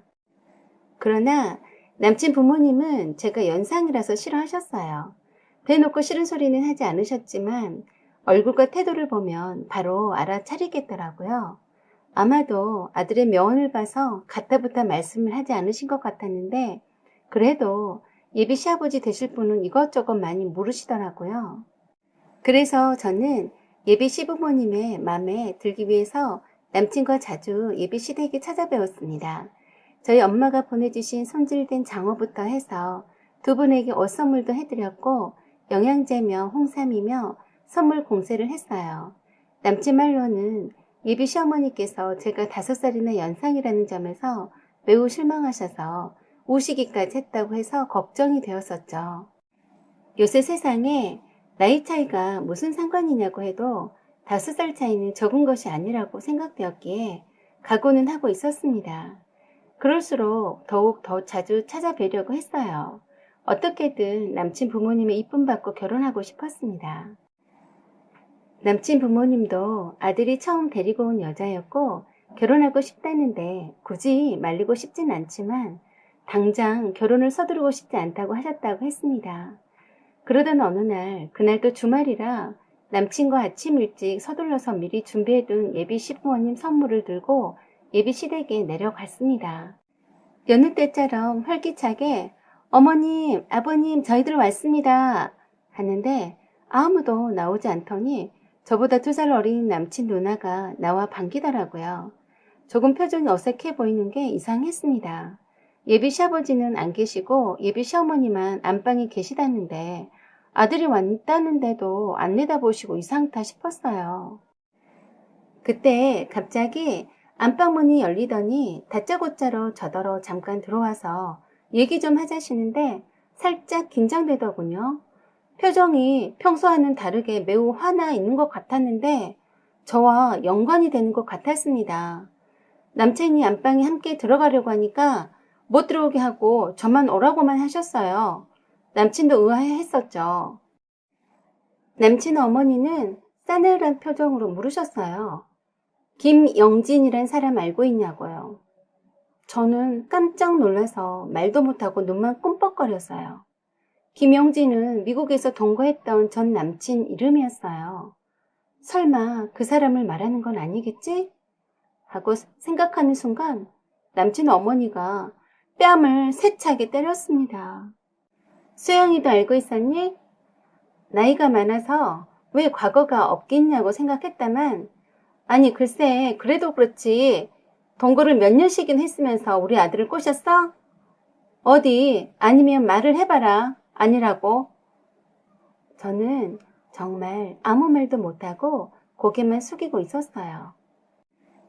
나이가 많아도 아들이 좋다는데 좋은 쪽으로 생각해야지 하고 마음 다져먹고 있었는데 동네 창피해서 어디 다니지도 못하게 생겼네.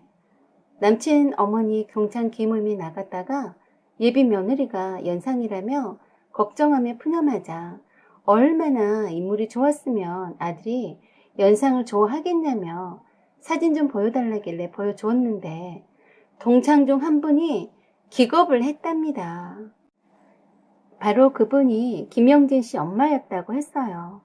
하필 김영진 씨 엄마랑 남친 엄마가 동창이라니 정말 제가 운이 없었던 거죠. 사실 남친에게도 과거 동거 사실은 말한 적이 없습니다. 고민은 했었지만 입 다물면 모르겠거니 했었습니다. 저는 고개 푹 숙이고 아무 말도 못하고 나왔습니다. 이제 끝이구나 하고 아무것도 생각이 들지 않았어요. 남친은 그런 나를 쫓아 나와서 왜 그러냐고 다그치길래 어차피 알게 될 사실이니 속 시원히 과거 미국에서의 전남친과 동거 사실을 말해주었어요. 사실 영원히 속이고 싶었다고 했고 어머니가 아시게 될 줄은 몰랐다며 이젠 우리 사이도 끝난 것 같다고 울었습니다. 남친은 한참을 말없이 있더니 그렇지만 지금은 나를 사랑하잖아요. 나 이외에 다른 남자는 없는 거 맞죠? 그래서 그렇다라고 고개를 끄덕였습니다. 그랬더니 그러면 된 거라며 아무것도 달라질 것은 없다면서 집에 가서 기다리라고 했습니다. 그러더니 며칠이 지나도 남친에게 연락이 없었습니다. 이렇게 헤어지는구나 생각했습니다. 그리고 드디어 연락이 왔는데 뜻밖에도 상견례를 앞당기자고 했어요. 끝까지 결혼을 반대하면 따로 결혼식을 올리겠다고 했더니 마지못해 반승낙하신 상태라서 빨리 밀어붙여야겠다고 했습니다. 그렇게 해서 상견례에 억지로 나오신 남친 부모님은 무표정한 표정으로 웃지도 않으셨고 저는 죄인처럼 안절부절 못하고 있었습니다. 저희 부모님도 분위기를 파악하고 심상치 않다는 것을 알아차리신 듯 눈치만 살피고 계시더군요. 그때까지도 저희 부모님께서는 미국에서 전 남친과 동거 사실을 모르고 계셨어요. 형식적인 인사말만 오고 간 뒤에 저희 엄마가 구체적인 결혼 절차에 대해 말을 꺼내셨어요. 그랬더니 남친 어머니가 그러시더군요. 원래는 결혼을 이렇게 서두를 생각이 없어서 아무것도 준비된 게 없습니다. 그렇다는 것만 염두에 두시고 최소한 간소하게 하고 싶습니다. 하고 의외의 말씀을 하셔서 놀랐는데 아니나 다를까. 신혼집은 원래 남자 쪽에서 해와야 하는 거지만 아시다시피 취업한 지 얼마 안 되어서 모아놓은 돈도 없으니 그쪽에서 서두르셨으니 아쉬운 대로 신혼집 장만은 그쪽에서 해주시면 좋겠습니다. 하고 얼굴색 하나 변하지 않고 말씀하시더라고요. 그 말에 모두들 깜짝 놀랐어요. 연이어서 미국 유학 보낼 만큼 부유하다고 하시니까 단도직입적으로 34평 포스코 더 샵으로 가격이 9억 3천 정도 하던데 그걸로 준비해 주시면 따로 예단 예물을 생략하기로 하죠. 저는 아들 몸뚱아리만 보내겠습니다. 억울하시다 생각되시면 결혼 물리시면 됩니다. 남친 어머니가 작정한 듯이 완전 굳은 표정으로 또박또박 말씀하시는데 저는 간이 콩얼만 해졌습니다. 남친은 자기 엄마한테 왜 그러냐고 눈치 주고 안절부절 못하고 있었고요. 그래서 저희 엄마가 말씀하셨어요.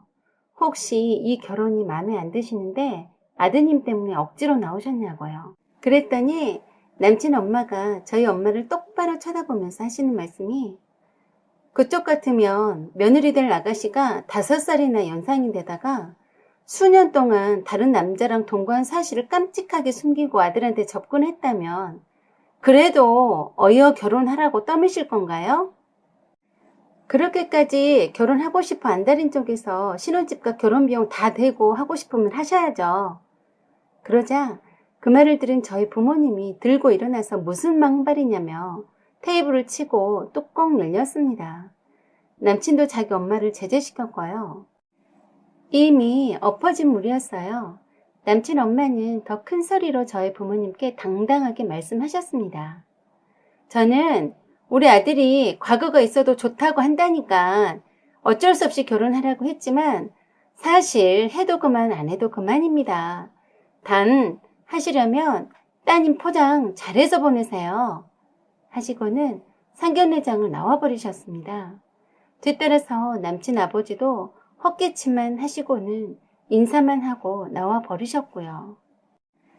저의 부모님은 어이없어 하고 저를 쳐다보는데 쥐구멍이라도 숨고 싶었습니다. 세상에 태어나 이런 수모를 당해본 적이 없으셨을 텐데 딸 때문에 별일을 다 당해보셨으니 고개를 쳐들 수가 없었어요. 이렇게 해서 어이없이 상견례장에서 딸의 동거 사실을 알게 된 엄마는 오히려 화를 내지 않으셨습니다. 그리고 저에게 부모가 반대하는 결혼을 하게 되면 절대 안 되는 법이라고 타일렀습니다. 남친은 다시 들어와서 꼭 설득해서 결혼하고 싶다고 하면서 저희 부모님께 남친 부모님이 무례하게 한 점 사과드린다고 고개 숙였습니다. 하지만 저희 부모님은 이 결혼은 안 된다고 하시면서 여기서 그냥 끝내자고 하셨습니다. 남친은 아무 말도 못하고 그냥 서 있었고 저도 더 이상 뭐라 말할 수 없었지만 사실 남친과는 헤어지고 싶지 않습니다. 하지만 남친 어머님이 저래도 싫어하시니 무시하고 결혼한다는들 행복할지도 의문이 드네요. 일단 저희 부모님 말씀대로 결혼은 보류하고 좀 더 지켜본 뒤에 생각해봐도 될 듯 싶습니다. 사연은 여기까지입니다. 구독과 좋아요 그리고 알림 설정 부탁드립니다. 여기까지 시청해주셔서 감사드립니다. 좋은 날 되세요.